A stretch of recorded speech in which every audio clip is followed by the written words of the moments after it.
Bonjour! Aujourd'hui, je voulais vous parler d'une technologie qui, fut un temps, était utilisée par tout le monde et bien plus que leur version officielle, mais qui, au fur et à mesure, a été de moins en moins utilisée et qui aujourd'hui n'existe quasiment plus.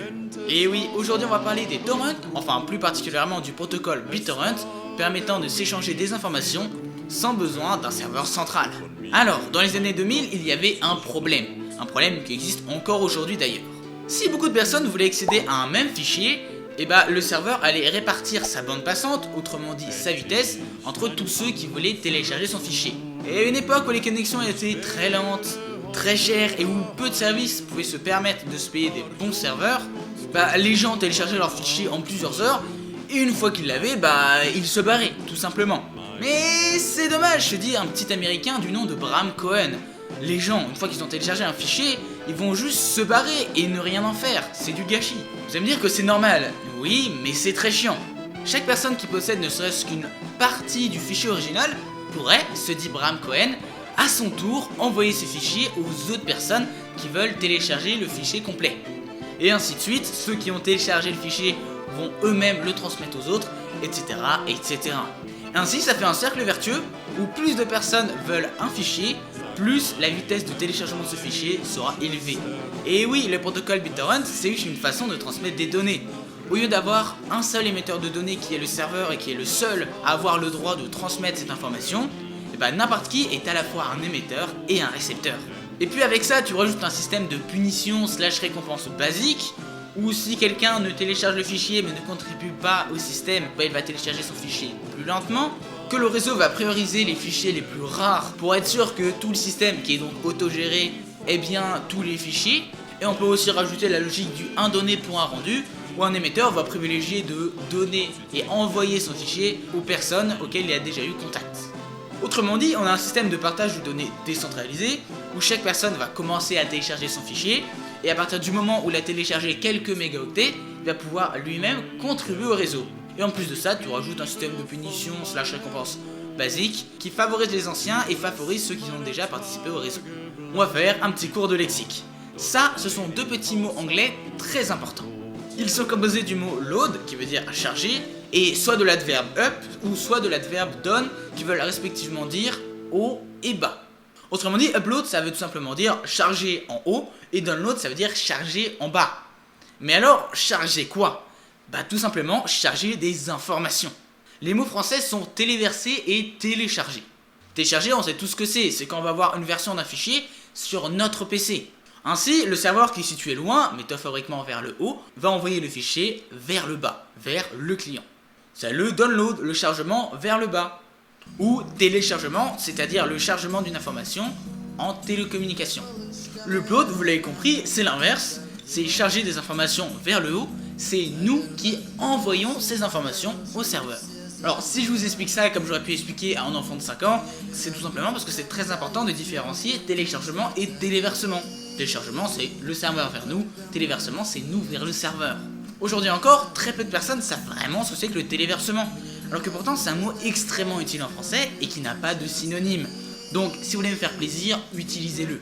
Alors, histoire de mieux se répartir le boulot, le fichier original va être coupé entre 1000 et 1500 petits bouts qui n'ont pas besoin d'être téléchargés en ordre chronologique, et à la fin, quand quelqu'un aura téléchargé tous les petits bouts qu'il aura besoin, ces petits bouts seront réassemblés, collés, et ça fera le fichier original. Du coup, je vous ai parlé du protocole BitTorrent, mais pas des torrents en eux-mêmes.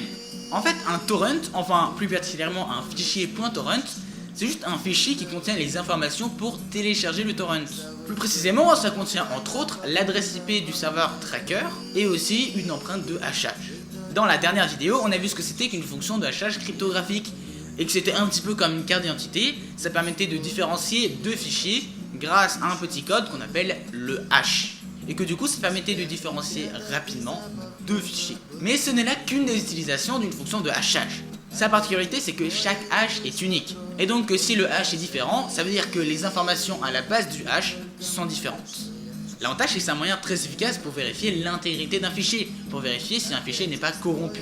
Le hachage, c'est une chaîne de caractères très petite. Du coup, quand on va créer un fichier, on va créer une fonction de hachage de ce fichier. Et du coup, une fois que ce fichier, avec son hash, aura été transmis avec, par exemple, le protocole BitTorrent, celui qui l'a reçu, il va enlever le hash qui a déjà été calculé, va calculer le nouveau hash à la main et du coup va vérifier si est-ce que le hash que lui-même a calculé et le hash qui avait déjà été calculé avant sont différents. Si les deux hash sont différents, ça veut tout simplement dire que l'information a changé, ne serait-ce que d'un seul bit parmi des millions. C'est donc un moyen économique de vérifier si deux fichiers sont différents ou non. Économique parce qu'un hash c'est 256 octets ou alors au maximum 512 octets, alors que pourtant un fichier ça peut être des milliards de octets différents. Du coup vérifier 256 octets ou 512 octets c'est évidemment beaucoup plus simple que des milliards d'octets. On appelle ça un checksum, une somme de contrôle. C'est quand on utilise une fonction mathématique pour vérifier qu'une information n'a pas été corrompue. Alors je vous ai parlé un petit peu plus tôt des trackers BitTorrent.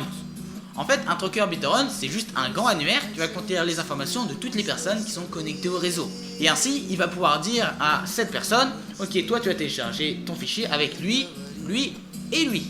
Et du coup, ça va être aussi le tracker qui va s'occuper de dire, ok, nickel, t'as participé au réseau, maintenant tu peux télécharger ton fichier plus rapidement. Du coup, c'est une partie du système de punition-récompense de BitTorrent.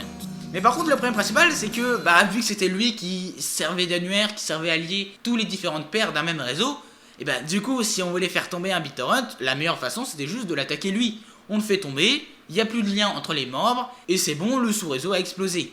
Ce qui est un peu con quand même pour un système décentralisé, dont les principaux avantages viennent du fait qu'il est décentralisé et qu'il n'a pas besoin d'un serveur central. Du coup au bout de quelques années, le système a commencé à utiliser des tables de hachage distribuées, qui en gros vont juste répartir les informations entre tous les membres du réseau. Alors en fait je vous ai parlé des fichiers .torrent qui contient donc toutes les informations pour télécharger un fichier avec le protocole BitTorrent, mais en vérité aujourd'hui très peu de personnes utilisent encore cette méthode. On préférera plus souvent utiliser les liens magnets.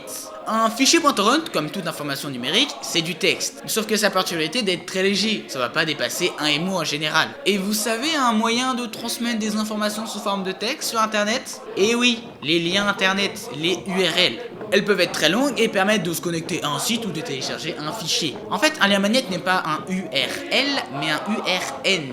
Basiquement c'est la même chose, c'est juste que l'URN ne va pas dire comment accéder à la ressource, elle va pas dire le protocole utilisé. Bon en vrai c'est tellement proche l'un de l'autre que si vous dites URN à la place d'URL et inversement, je vous en voudrais pas, vous inquiétez pas. Et du coup dans un lien magnet on va tout simplement mettre les noms et les adresses IP des trackers qui sont connectés à ce sous-réseau. On va mettre le hash du fichier complet et on va aussi dire comment est-ce que le fichier est transporté en lui-même, donc TCP/UDP. Bon du coup il va falloir que je vous explique pourquoi est-ce que les torrents étaient si proéminents dans l'internet des années 2000, allant jusqu'à occuper plus de la moitié du trafic d'internet complet du monde entier, alors qu'aujourd'hui c'est plus rien et plus personne ne l'utilise. À l'époque, c'était un bordel pour accéder au contenu. Et alors, même quand il était disponible, c'était à une vitesse très lente. Et même juste pour télécharger un fichier, c'était pas intuitif. Il n'y avait pas de plateforme commune de téléchargement, pas de régulation de trafic, pas de serveur partagé, etc., etc.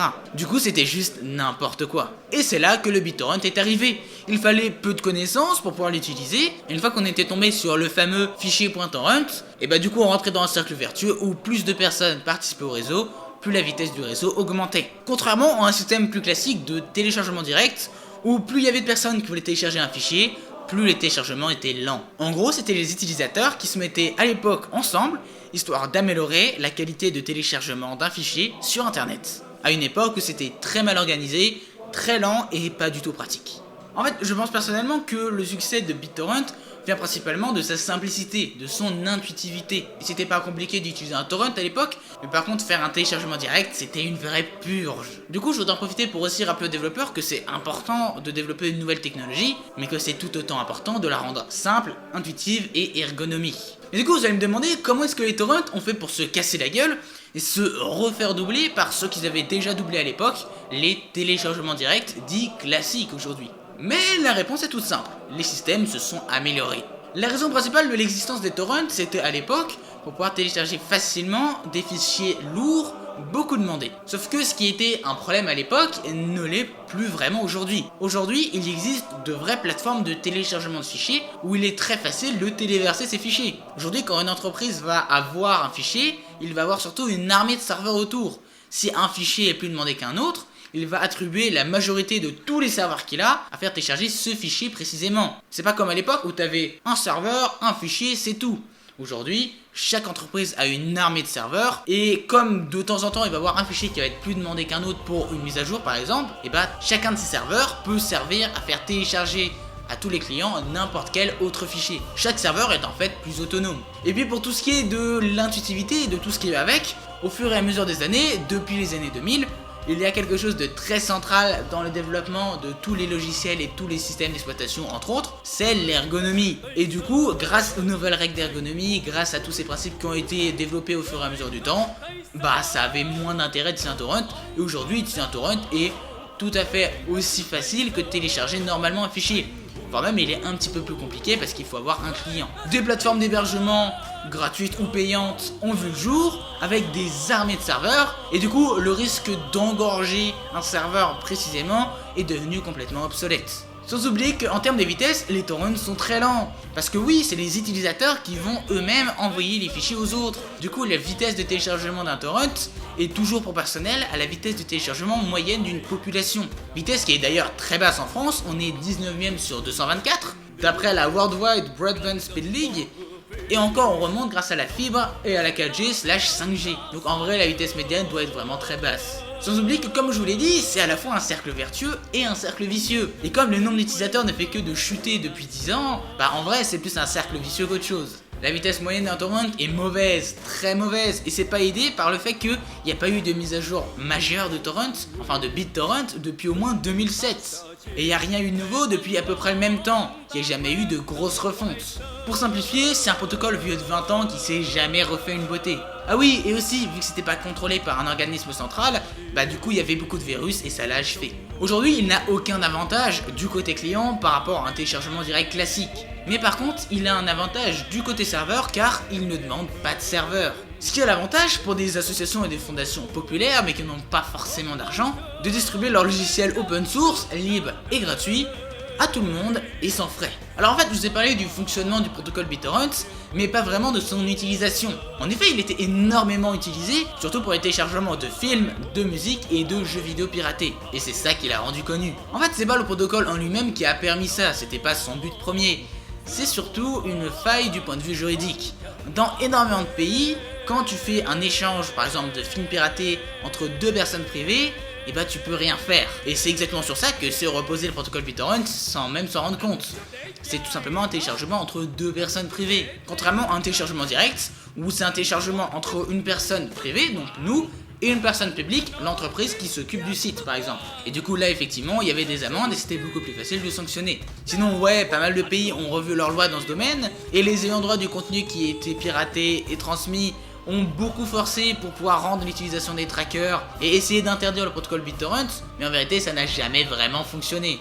Je pense qu'ils ont plus réussi à regagner leur argent perdu en faisant des plateformes intuitives, simples et avec un bon modèle économique gratuit. De mon point de vue, BitTorrent est un protocole très intéressant et très utile en son temps et qui a façonné l'internet à sa façon et à une très grande échelle, mais il reste quand même un excellent exemple de quelque chose qui a été créé pour résoudre un problème spécifiquement, mais qui, du coup, à partir du moment où le problème de base a été résolu, et bah, il n'a plus vraiment de raison de vivre. Et il a commencé à décliner, lentement, attendant que quelqu'un le mène à sa perte. Bref, abonnez-vous, c'est le petit bouton rouge, ou alors le QR code, c'est vous qui choisissez.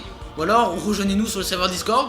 J'ai pas trop d'arguments, mais vous inquiétez pas, c'est bien. Bref, passez une excellente période de bac, /exam, / tout ce qui ressemble à ça. Bref, salut à tous, c'était Screenny. Ciao. 征阵茫然，追得低身，英雄去渡，追得低身，入暗間。